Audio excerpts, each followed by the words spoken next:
اللہ الرحمن الرحیم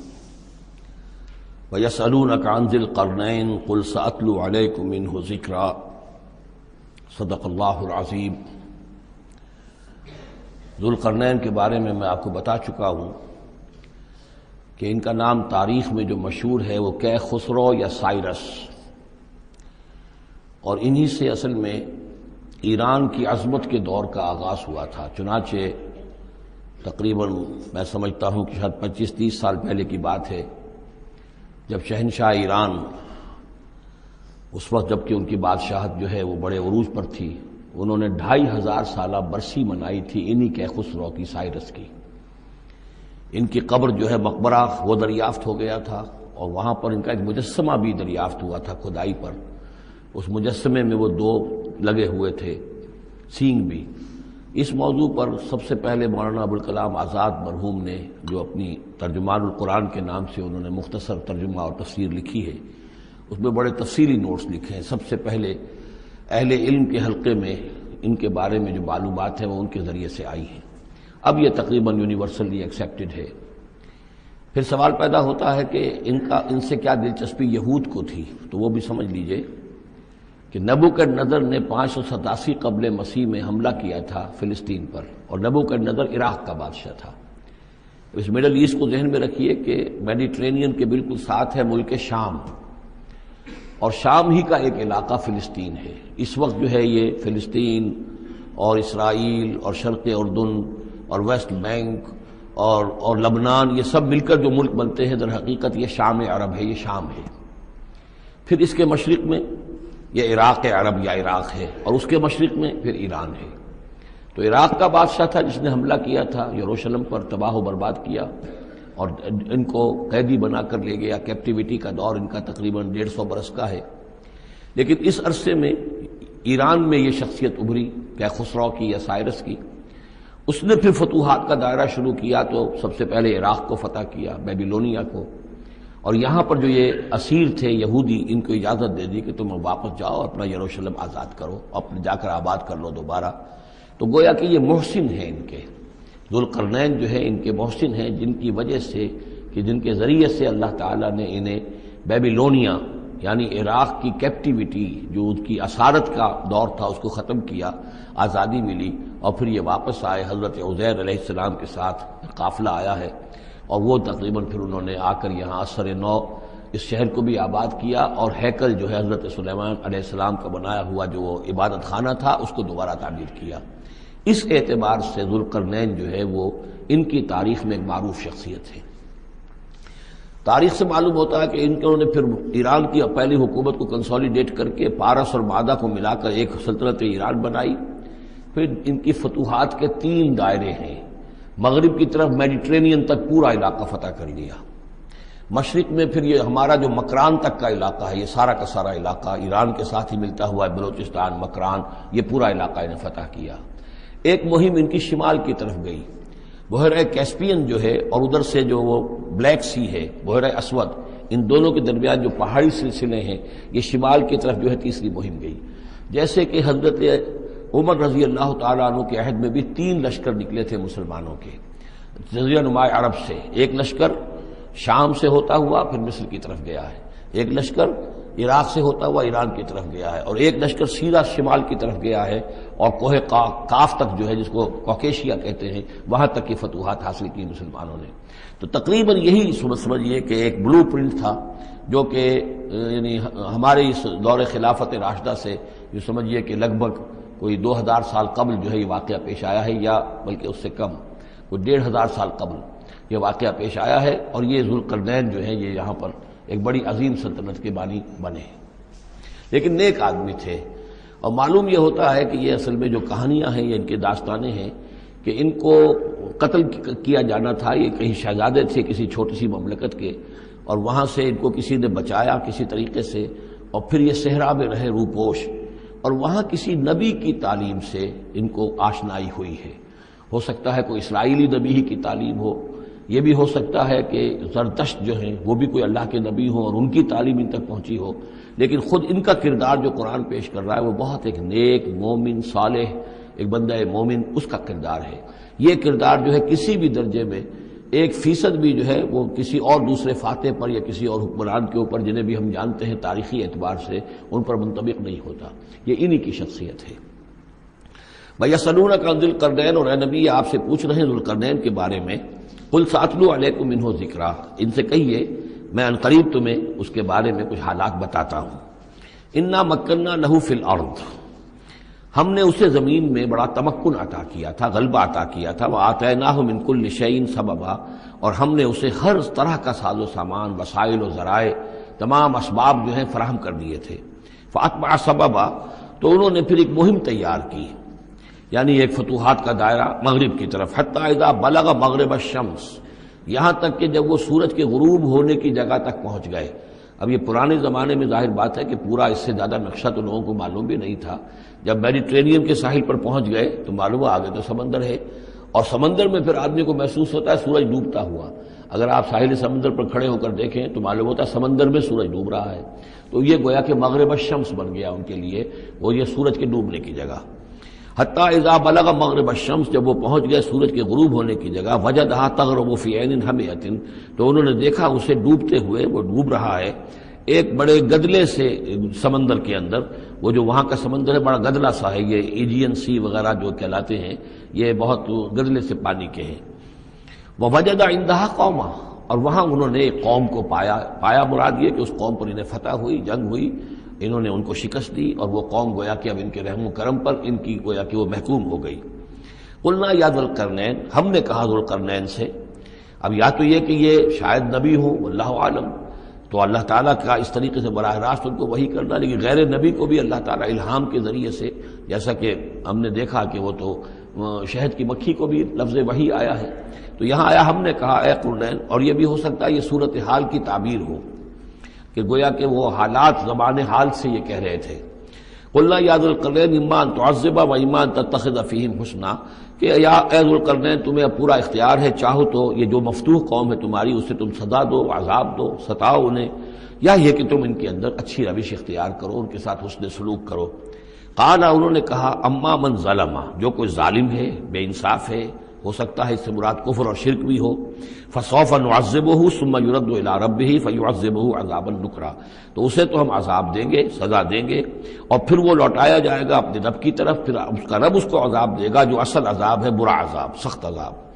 واما من آمن وعمل صالحا، اور جو لوگ ایمان لائیں گے اور یقین کریں گے حقائق پر، اللہ کو مانیں گے، وعمل صالحا، اور نیک عمل کریں گے، فلہ جزاء الحسنی، تو اس کو ہم اچھا بدلہ بھی دیں گے. وسنقول لہ من امرنا یسرا، اور اس سے ہم اپنے معاملے میں بھی نرم بات کریں گے. یعنی یہ کہ ان سے ٹیکس اگر لینے ہیں تو نرمی کے ساتھ لیں گے، جو مفتوحہ ممالک کے ساتھ معاملہ ہوتا ہے تو ہم ان کے ساتھ نرمی کا سلوک کریں گے جو ایمان لے آئیں گے.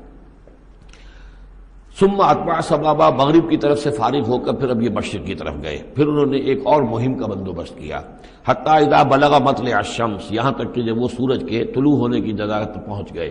اب یہ جہاں تک تاریخی طور پر ثابت ہے وہ صرف مکران کے علاقے تک اتنی دور تک آئے ہیں، واللہ عالم. ہو سکتا ہے کہ مکران کے ساحل پر کھڑے ہو کر بھی انہیں محسوس ہوا ہو کہ بس اب یہ سورج جو ہے غروب ہو رہا ہے یا طلوع ہو رہا ہے وہاں سے مطلع الشمس. تو وہاں جب پہنچے وجدہا تطلع علی قوم لم نجعل لہم من دونہا سترا، تو انہوں نے پایا اس کو کہ وہ طلوع ہوتا ہے ایک ایسی قوم پر کہ جس کے لیے ہم نے آفتاب سے کوئی اوٹ نہیں رکھی ہے. یعنی یہاں کے جو قبائل تھے، گیڈروسیا وغیرہ یہ کہلاتا تھا اس زمانے کے اندر، یہ وحشی قبائل تھے، ان کو ابھی چھت بنانے کا فن نہیں آیا تھا. یعنی گھر جو ہوتے تھے وہ صرف دیواریں کھڑی ہوتی تھیں کہ جو خالی پلاٹ ہے زمین کا اس میں یہ دیوار کھڑی ہے، یہ میرا گھر ہے، تمہارا گھر ہے، لیکن گھر میں چھت وغیرہ کا بھی کوئی تصور ان کے ہاں نہیں تھا. ظاہر بات ہے کہ چھت ڈالنا جو ہے یہ تو ایک تمدن کے ارتقاء کے دور کی علامت ہے. تو وہ بغیر کسی سورج کے سائے کے وہ اپنی زندگی گزارتے تھے. کذالک، ایسا ہی ہوا وہاں بھی، یعنی جو پہلے ہوا تھا کہ یہاں بھی معاملہ وہی ہوا کہ اللہ تعالیٰ نے اختیار مطلق انہیں دیا، فتح دی، لیکن انہوں نے یہاں بھی یہی کہا کہ جو نیک لوگ ہوں گے ان کے ساتھ ہم نرمی کریں گے اور جو شریر ہوں گے ان کو سخت سزا دیں گے. وقد احطنا بما لدیہ خبرا، اور ہمیں پوری طرح معلوم ہے کہ جو وہاں اس کی خبر ہوئی اور جو بھی حالات وہاں گزرے، جو ماجرا وہاں ہوا. ثم اتبع سببا، اب یہ تیسری آ رہی ہے. ثم اتبع سببا، پھر اس نے ایک اور مہم تیار کی، یہ شمالی مہم ہے. حتیٰ اذا بلغ بین السدین، یہاں تک کہ جب وہ دونوں پہاڑوں کے درمیان پہنچ گئے، دو سد، دو دیواروں کے درمیان پہنچ گئے، تو یہ سمجھ لیجئے بحیرہ کیسپیئن داہنی طرف ہے، مشرق میں بحیرہ اسود، بحر اسود، اس کے درمیان یہ سلسلہ کوہ ہے، اور یہ پیرلل چلتے ہیں دو، اور ان کے درمیان سے پھر وہ درے ہیں کہ جن میں سے ہو کر شمالی علاقے سے جو وحشی قبائل تھے وہ آ کر یہاں حملہ کرتے تھے، تاخت و تاراج کرتے تھے، لوٹ مار کر کے چلے جاتے تھے، جن کو یاجوج ماجوج کہا گیا ہے۔ حتیٰ اذا بلغ بین السدین، جبکہ یہ پہنچے ان دونوں دیواروں کے درمیان، وجد من دونہما قوما، تو انہوں نے پایا ان دونوں کے ورے ایسے لوگوں کو، لا یکادون یفقہون قولا، یہ لوگ بھی ایسے تھے غیر متمدن، کیونکہ بات سمجھتے نہیں تھے، یعنی زبان ایسی ہوگی کہ جو ان کی سمجھ میں نہیں آ رہی تھی، لیکن یہ کہ کسی نہ کسی ذریعے سے انہوں نے اپنا ایک مطلب، اپنی ایک عرضداشت پیش کی۔ قالوا یا ذا القرنین، انہوں نے کہا کہ اے ذو القرنین، ان یاجوج و ماجوج مفسدون فی الارض، یاجوج اور ماجوج جو قومیں ہیں یہ زمین میں بہت فساد مچانے والی ہیں، فہل نجعل لک خرجا، تو کیا ہم آپ کے لیے ایک سالانہ خراج مقرر کر دیں، الا ان تجعل بیننا و بینہم سدا، اس کے عوض کہ آپ ہمارے اور ان کے درمیان ایک سد تعمیر کر دیں، ایک دیوار حائل کر دیں کہ وہ ہم پر حملہ آور نہ ہو سکے، یعنی درے کو بند کر دیا جائے۔ یوں سمجھیے جس اصول پر کہ آج کل ڈیم بنتے ہیں، ڈیم کیا ہے کہ ایک پہاڑی سلسلہ یوں آ رہا ہے، ایک پہاڑی سلسلہ یوں آ رہا ہے، دریا درمیان میں سے گزر رہا ہے، آپ نے گزرگاہ پر ایک دیوار کھڑی کر دی تو یہ گویا کہ ایک آرٹیفیشل لیک کریٹ ہو گئی، پانی یہاں جمع ہو رہا ہے۔ تو اگر پہاڑی سلسلے دو چل رہے ہوں، ان کے درمیان جو راستہ ہے اس کو اگر بند کر دیا جائے، ایک دیوار کھڑی کر دی جائے اور اس دیوار کے مضبوط دیوار ہو، تو ظاہر بات ہے کہ پھر ادھر سے کوئی آ کر حملہ آور نہیں ہو سکتا، ان کے لیے ایک حفاظت کا سامان ہو جاتا ہے۔ یہاں یہ سمجھ لیجئے کہ یاجوج ماجوج سے کیا مراد ہے۔ حضرت یافس علیہ السلام، جو تین بیٹے تھے حضرت نوح علیہ السلام کے، سام، حام، یافس، سامی نسل کے بارے میں تو ہم نے بہت کچھ سمجھ لیا کہ حضرت ابراہیم بھی سامی نسل سے تھے، پھر قوم عاد بھی سام ہی کی نسل کی ایک شاخ تھی، قوم سمود بھی اسی کی شاخ تھی، یہ تمام جو ہے یہ تو سیمیٹک ریسز ہیں۔ حضرت یافس کی اولاد نے یہ سینٹرل ایشین ماؤنٹینز کا جو سلسلہ ہے اس کو کراس کیا اور شمال میں چلے گئے، اور شمال میں جا کر دائیں بائیں پھیل گئے، پھر یہ میدان ہے، ٹنڈرے کے میدان اور فلانے میدان اور بڑے بڑے کھلے میدان ہیں، تو گویا کہ ایشیا کو درمیان میں جو سلسلہ کوہ تقسیم کر دیتا ہے، ایک شمالی حصہ ہے، ایک اس کے جنوبی حصہ ہے، یہ شمالی میں چلے گئے اور جا کر پھر پھیلنے میں وہ مشرق کی طرف آئے تو چین اور ہند چینی تک یہ ساری قومیں جو ہیں یہ یلو ریسز، یہ انہی کی نسل سے ہیں، اور مغرب میں چلے تو روس، اور روس سے ہو کر روس کے ساتھ ملتا ہوا علاقہ ہے اسکینڈینیوین کنٹریز کے ساتھ، پھر وہاں سے وہ اتر کے، اور یورپ کے بھی جو یہ مغربی ممالک ہیں، اینگلو سیکسنز جو ہیں، یہ بھی در حقیقت اسی سے اسکینڈینیوین کنٹریز سے اترے ہوئے لوگ ہیں۔ تو یوں سمجھ لیجئے کہ ویسٹرن یورپ اور ایسٹرن یورپ کا بھی خاص طور پر شمالی علاقہ، اور پورا یہ روس کا علاقہ، اور پورا صحرائے گوبی، اور پورا چین، اور وہاں تک جو ہے ہند چینی تک، یہ یافس کی نسل ہے۔ یافس کے جن بیٹوں کے نام تورات میں آئے ہیں، کئی نام ہیں، وہ کوئی ایک دو نہیں، ان میں گوگ اینڈ میگوگ بھی ہے، توبال بھی ہے، موسک بھی ہے، موسک ایک شخص کا نام ہے، اور موسکو ہو سکتا ہے کہ اسی نے آباد کیا ہو اور وہیں سے وہ نام بنا ہو۔ توبال اور بالٹک سی جو ہے اس ایریا کے اندر جو ہے بالٹک سٹیٹس، توبال ان کے ایک بیٹے کا نام تھا، یہ تورات کے اندر نام دیے گئے ہیں۔ گوگ اینڈ میگوگ، یاجوج ماجوج، یہ بھی انہی کے بیٹوں کے۔ یہ تمام اقوام جو ہے یہ وحشی ہیں، اور یہ تاخت و تاراج کرنا، لوٹ مار کرنا، یہ ان کا طریقہ ہے، اور ان کا ہے ذکر جو یہاں پر ہو رہا ہے۔ یہ جو سیلاب آیا تھا، کولونیل سیلاب جو ہم پر آیا تھا، جس میں کہ یہ اینگلو سیکسنز تھے، یہ سب کے سب جو ہیں یہ اسی نارڈک ریسز سے ہیں، یہ بھی یاجوج اور ماجوج کی نسل ہیں۔ ایک سیلاب ان کا آ چکا ہے جو آیا تھا یورپ کے سے نکل کر، یہ کولونیل سیلاب آیا اور پوری دنیا کے اوپر چھا گیا تھا، ایشیا اور افریقہ کو انہوں نے فتح کیا، کولونائز کیا۔ اب اگرچہ ان کی وہ بساط ایک دفعہ تو لپیٹ دی گئی ہے، وہ واپس چلے گئے ہیں، انڈائریکٹلی ہم پر حکومت کر رہے ہیں، ابھی ان کے جو ملٹی نیشنلز ہیں ان کے ذریعے سے، یا بینکوں کے ذریعے سے، IMF کے ذریعے سے، ورلڈ بینک کے ذریعے سے انڈائریکٹ حکومت ہے جو نیو ورلڈ آرڈر ہے۔ لیکن یہ ہے کہ ابھی ایک اور جو سیلاب ان کا آنے والا ہے وہ آتا ہے احوال قیامت کے معاملات میں۔ آرمگڈون کے بعد جب حضرت مسیح علیہ السلام کا نزول ہو چکے گا اور یہودیوں کا خاتمہ ہو چکے گا،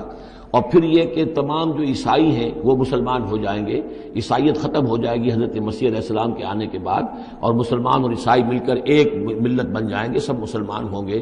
اس کے بعد آخری سیلاب پھر آنا ہے جو اس کے خلاف، وہ احادیث میں آتا ہے، پھر وہ یاجوج اور ماجوج کا ہوگا۔ اور میرے نزدیک یہ یاجوج اور ماجوج جو ہے وہ ایسٹرن علاقے سے آئیں گے، چائنا وغیرہ سے، ہند چینی سے۔ آرمگڈون جو ابھی ہونی ہے فوری طور پر بڑی جنگ، اس میں یہ لوگ جو ہے بیٹھے رہیں گے، یہ جنگ میں حصہ نہیں لیں گے۔ یہ مڈل ایسٹ میں جنگ ہوگی، یورپین پاور ساری ہوں گی، کرسچین پوری طاقتیں ہوں گی، اور ادھر جو ہے مسلمان ہوں گے، اور حضرت مہدی جو ظاہر ہوں گے، جو اللہ تعالیٰ ایک عنایت کرے گا مسلمانوں کو لیڈر عرب کے اندر، وہ پیدا ہوں گے، مجدد ہوں گے، اور ان کے ذریعے سے عرب کے اندر ایک اسلامی حکومت بھی قائم ہوگی۔ لیکن ان کے لیے مدد کے لیے خراسان کے علاقے سے فوجیں آئیں گی، مشرق سے آئیں گی، اور یہ علاقہ جو ہے وہ ہے جو ہمارے قریب ہے، اور ہم بھی اسی علاقے میں ہیں۔ اللہ تعالیٰ ہمیں توفیق دے کہ یہاں وہ ہم پہلے اس نظام میں خلافت قائم کریں، تاکہ یہاں سے پھر فوجیں جائیں اور حضرت مسیح کے ساتھ ہو کر اور حضرت مہدی کے ساتھ ہو کر عیسائیوں اور یہودیوں کے ساتھ جنگ کریں، اور بالآخر پھر یہ کہ پوری دنیا میں اسلام کا بول بالا ہوگا۔ لیکن جب یہ ہو چکے گا، اس کے بعد ایک سیلاب پھر آئے گا یاجوج اور ماجوج کا۔ تو یہ چونکہ پوری ایک سلسلہ ہے، ایک نسلیں ہیں اس کے اندر بہت سی، تو ان میں چونکہ تفسیری اعتبار سے بہت سی باتیں جو ہے مختلف آراء بھی سامنے آئیں گی، تو میں نے جو رائے میری ہے وہ آپ کے سامنے بیان کر دی ہے۔ اس وقت میں وہ یاجوج ماجوج تھے جو ان شمالی دروں سے آ کر حملے کرتے تھے۔ الا ان تجعل بیننا وبینہم سدا، تو کیا ہم آپ کے لیے ایک سالانہ خراج طے کر دیں تاکہ آپ ہمارے لیے یہاں ایک سد تعمیر کر دیں، ایک بند باندھ دیں یہاں پر۔ قال ما مکنی فیہ ربی خیر، اب دیکھیے ان کا کردار، ان کا مجھے جو کچھ میرے رب نے دے رکھا ہے، دولت دے رکھی ہے، مال دے رکھا ہے، وہ بہت بہتر ہے اس سے کہ جو تم مجھے پیش کر رہے ہیں، مجھے خراج کی ضرورت نہیں ہے۔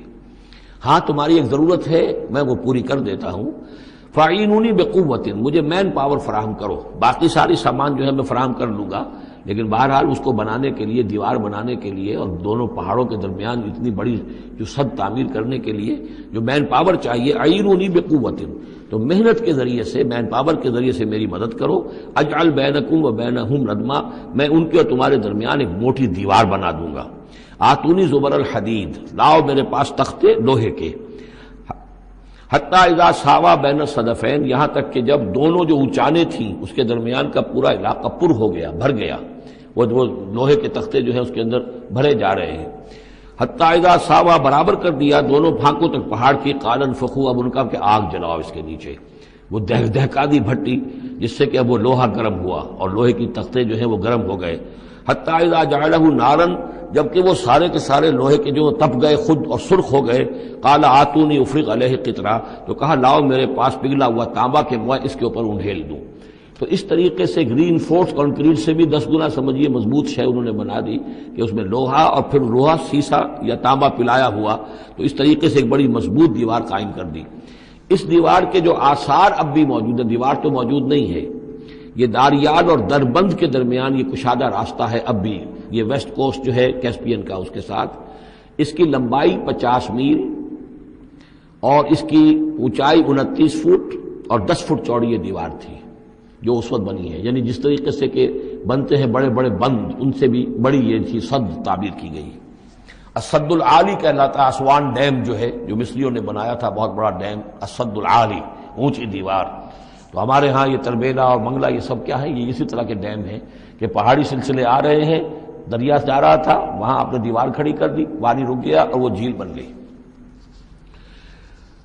فَمَسْتَعُوا يَظْهَرُوهُ، تو انہوں نے کہا کہ اب یہ لوگ نہ تو یہ اس کے اوپر سے آ سکیں گے، اس کو نہ چڑھ سکیں گے، وَمَا اسْتَطَاعُوا لَهُ نَقْبًا، نہ اس میں کوئی سوراخ لگا سکیں گے، نقب لگا سکیں گے۔ قَالَ هَذَا رَحْمَةٌ مِّن رَّبِّي، یہ سب اتنا بڑا کارنامہ کر کے بھی انہوں نے کہا یہ سب رحمت ہے میرے رب کی طرف سے، میرا کوئی کمال نہیں، یہ سب اللہ کی طرف سے ہے۔ فَإِذَا جَاءَ وَعْدُ رَبِّي، اور جب میرے رب کا وعدہ آئے گا، جَعَلَهُ دَكَّا، وہ اس پوری دیوار کو جو ہے ریزہ ریزہ کر دے گا، ختم ہو جائے گی دیوار۔ اب وہ دیوار وہاں موجود نہیں ہے، وہ ختم ہو چکی ہے امتداد زمانہ سے، اب اس کے کوئی آثار باقی نہیں رہے، بس آثار معلوم ہو جاتے ہیں کہ یہاں وہ دیوار ہوتی تھی جس سے یہ میں نے ڈائمنشنز آپ کو دیے ہیں۔ وَكَانَ وَعْدُ رَبِّي حَقًّا، اور میرے رب کا وعدہ جو ہے وہ حق ہے، سچ ہے، پورا ہو کر رہے گا۔ وَتَرَكْنَا بَعْضَهُمْ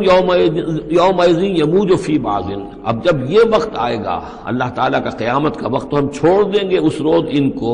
یہ ایک دوسرے میں گتھم گتھا ہو جائیں گے۔ یہ جو کچھ ہونے والا قرب قیامت سے پہلے جس قسم کے لشکر آنے ہیں اور جیسی جنگیں ہونی ہیں،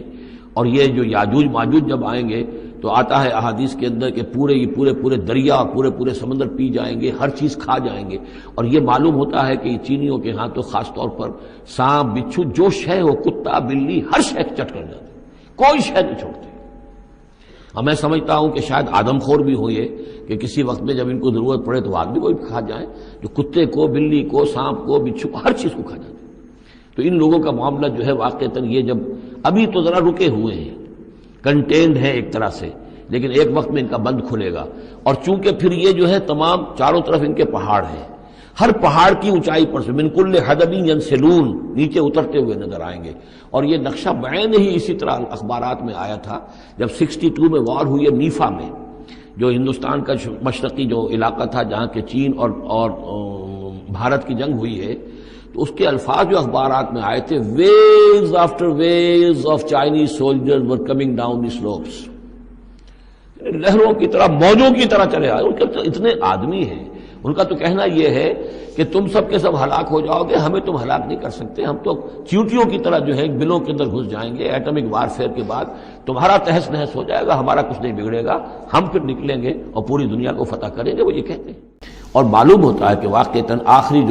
جو بھی اس دنیا کا اللہ تعالیٰ نے جو بھی ایک نظام سوچا ہوا ہے، اس میں جو قیامت سے پہلے کا سب سے بڑا واقعہ پھر یاجوج و ماجوج کا ظہور ہوگا وہ، لیکن یہ کہ اس کا یہ مطلب نہیں ہے کہ جو پہلے ہوا ہے وہ نہیں ہے، اس سے پہلے بھی یاجوج ماجوج اگر آج سے 2500 سال پہلے کا معاملہ بھی ہے تو آج سے چند سو سال پہلے کا بھی ہو سکتا تھا۔ یہ کسی یعنی ایک پورے یوں سمجھیے نسل کا نام ہے۔ وَتَرَكْنَا بَعْضَهُمْ يَوْمَئِذٍ يَمُوجُ فِي بَعْضٍ وَنُفِخَ فِي الصُّورِ، اور پھر سور میں پھونکا جائے گا، فَجَمَعْنَاهُمْ جَمْعًا، اور پھر ہم ان سب کو جمع کر لیں گے۔ وَعَرَضْنَا جَهَنَّمَ يَوْمَئِذٍ لِلْكَافِرِينَ عَرْضًا، اور اس روز ہم جہنم کو سامنے لے آئیں گے کافرین کے سامنے۔ یہ ہے تمہارا انجام، یہ ہے تمہارے لیے جو ہم نے تیار کیا ہے۔ الذین کانت اعینہم فی غطاء عن ذکری، وہ لوگ کہ جن کی نگاہیں ہمارے ذکر سے کوری ہو چکی تھیں، پردہ پڑا ہوا تھا ان پر، ہم یاد نہیں تھے، بس دنیا سامنے تھی، مسبب الاسباب کو بھول گئے تھے، اسباب پر سارا بھروسہ تھا، مادی اسباب و وسائل، مادی نعمتیں، مادی مال و اسباب، مادی چیزیں جو ہیں، یہیں کی چمک دمک، یہیں کی رونقیں، یہیں کی شان اور شوکت، اسی کے پیچھے پڑے ہوئے تھے۔ وَكَانُوا لَا يَسْتَطِيعُونَ سَمْعًا، اور وہ سماعت سے بھی بہرہ مند نہیں رہے تھے، اب سن بھی نہیں سکتے تھے، حیوانوں کا سا سننا سنتے تھے۔